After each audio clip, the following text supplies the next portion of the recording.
Today I'm going to show you how to make the most delicious chocolate cake. It's moist, it's rich, it's chocolatey. So let's make it.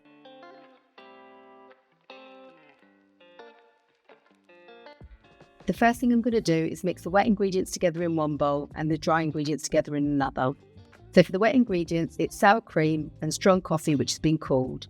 Whisk until smooth, then set aside for later.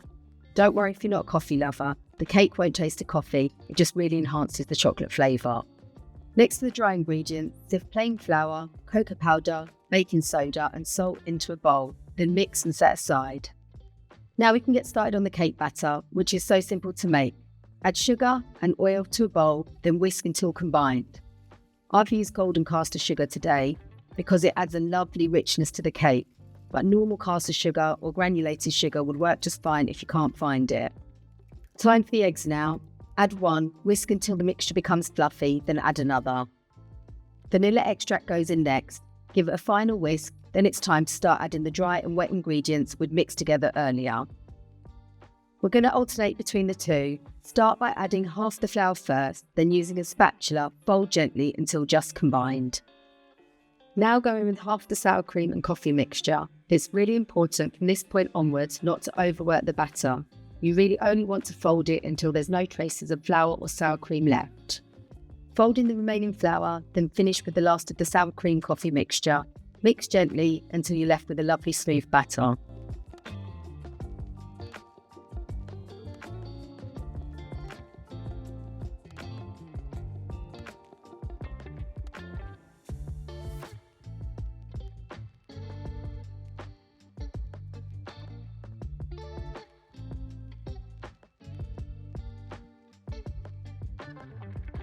That's the cake mix done. Now pour into lined cake tins. I'll leave the measurements of the tins I've used in the description box below. Then bake in a preheated oven for around 25 to 35 minutes or until an inserted toothpick comes out clean. Right, that's the cakes out the way. While they're cooking, let's get on with making the chocolate cream cheese frosting, which is probably my most favourite types of frosting so far. I could just eat it straight out the bowl, it's so good. To a mixing bowl, add softened butter and whisk for 2 to 3 minutes or until fluffy. I like to whisk the butter separately before adding the cream cheese because I think it gives the frosting a lovely light texture. Next add the cream cheese, which you want to also have at room temperature. Whisk until smooth and creamy, then it's time to add the powdered sugar. I like to do this in stages just because it stops the sugar going everywhere. I add a few tablespoons of sugar first to loosen up the mixture. Then I add the rest of the sugar in 2 stages. A quick mix in between, then going with a whisk.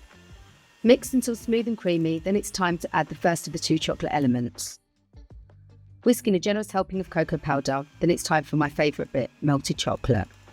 Make sure you've completely cooled the chocolate first before adding it to the frosting, otherwise it will melt the butter. Pour in all that delicious chocolate, then give it a final whisk. Scrape down the sides of the spatula, give it one more mix, and that's your delicious cream cheese frosting ready. Grab a spoon, have a taste, but make sure you leave some for the cake. Now back to the cakes. Once they're ready, leave to cool in the tins for 10 minutes, then transfer to a wire rack to cool completely. One tip here, these cakes are really moist, so line the wire rack with baking parchment before turning the cakes out.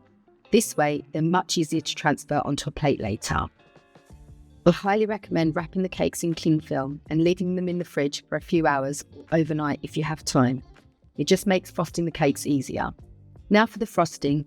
Place your first layer of cake on a plate, add some frosting, level it off, then repeat with the next 2 layers. A friend of mine showed me this simple method. In fact, that's her here. If you pipe your frosting onto the cake, it's easier to spread and each layer of frosting is more even. Once you've sandwiched the cake layers together, cover the top and the sides of the cake with frosting too. And you can see just how easy it is to apply the frosting around the outside of the cake when you're using a piping bag. To finish, smooth off using a spatula and you're done. Right, I'm off to eat. See you later.